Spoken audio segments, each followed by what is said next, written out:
Syudaralun tengah viral di media sosial keranda jenazah digotong sembari berlari. Alih-alih jalan pelan-pelan, keranda jenazah ini justru dibawa sambil berlari oleh beberapa orang yang memikulnya. Bahkan, warga yang berada di jalanan pun ikut panik melihat cepatnya rombongan yang berlari sambil menggotong keranda tersebut.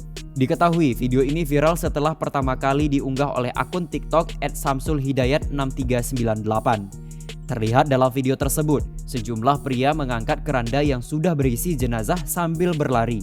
Ada pula warga sekitar yang turut mengantarkan jenazah. Ditelisik di kolom komentar, ada pengakuan salah seorang warganet tentang video tersebut. Diketahui bahwa sosok jenazah dalam keranda itu adalah Sahroni, kepala desa Kluwut, Wonorejo, Kabupaten Pasuruan. Ia meninggal dunia pada Sabtu 11 Desember 2021 lalu.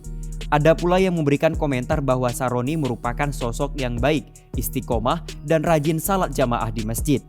Salah seorang warganet juga menuturkan bahwa dalam video tersebut terlihat keranda seperti ditarik atau didorong angin.